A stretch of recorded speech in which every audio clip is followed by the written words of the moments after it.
लोकतंत्र के चौथे स्तंभ के रूप में हमेशा कंधे से कंधे मिला करके चलते हैं। उसके लिए पुनः आपसे वार्ता करने का मुख्य बिंदु ये है कि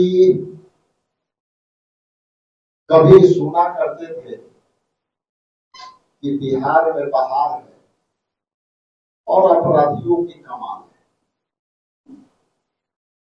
और जिस तरह से अपराधी अपना बिहार में कर्तव्य दिखा रहे हैं और वो कर्तव्य को बिहार के डबल इंजन की सरकार उसको रोकने में विफल रही है। इसलिए मैंने कहा कि बिहार में बहार है, अपराधियों की कमाल है। और इस आंकड़े में यदि चलें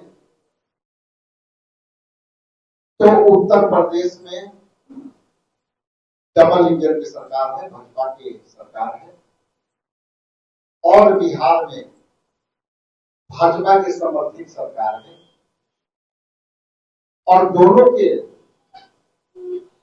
यदि आपराधिक रिकॉर्ड देखेंगे तो उस आपराधिक रिकॉर्ड में उत्तर प्रदेश पहले पैदान पर और बिहार दूसरे पैदान पर अपना कर्तव्य अपराधियों के रूप में दिखा रहे। ये अलग बात है कि सरकार ध्यान भटकाने के लिए जनता की किए गए वादों को विफलता से छुपाने के लिए ये बुलडोजर चलाती है निर्दोष लोगों पर, ध्यान भटकाने के लिए कि अपराधी के आंकड़ा कहीं बाहर ना आ जाए। इसी के आंकड़े में मैं खास करके आपसे बिहार के संदर्भ में कहना चाहता हूं कि बिहार में 553 आपराधिक घटना हुई, जिसमें 8 हत्याएं, 33 अपहरण, 136 जघन्य अपराध रोज हो रहे। और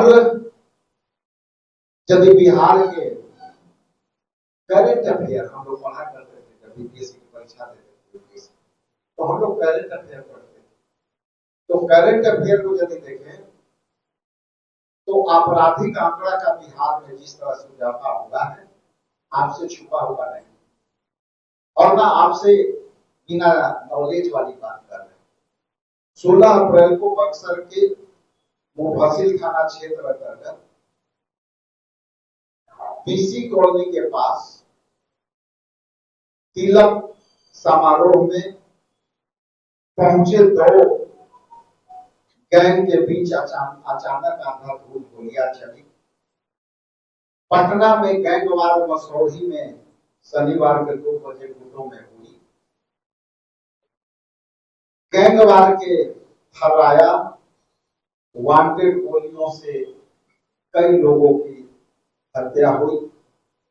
पटना में पुनः गैंगवार हुआ और अन्य अपराधी उसमें शामिल रहे, पुलिस रोकने में सफल नहीं हुई। और पटना के रामलखन पथ में मंगलवार को भी अपराधियों ने जघन्य अपराध किया। ऐसी ही कई घटनाएं बिहार में हुई हैं। अब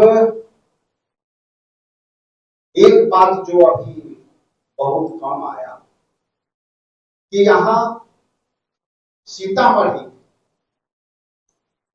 बाबा साहब भीमराव अम्बेडकर जी के जयंती मनाने के मुद्दे पर एक दलित परिवार का बच्चा का गोली मार करके हत्या कर दी गई। वहां सरकार का और वहां के स्थानीय पुलिस प्रशासन ने अब तक कुछ कार्रवाई की, तो आपके यहाँ बुलाने का मतलब आपके माध्यम से मैं स्पष्ट कर देना चाहता हूं कि सरकार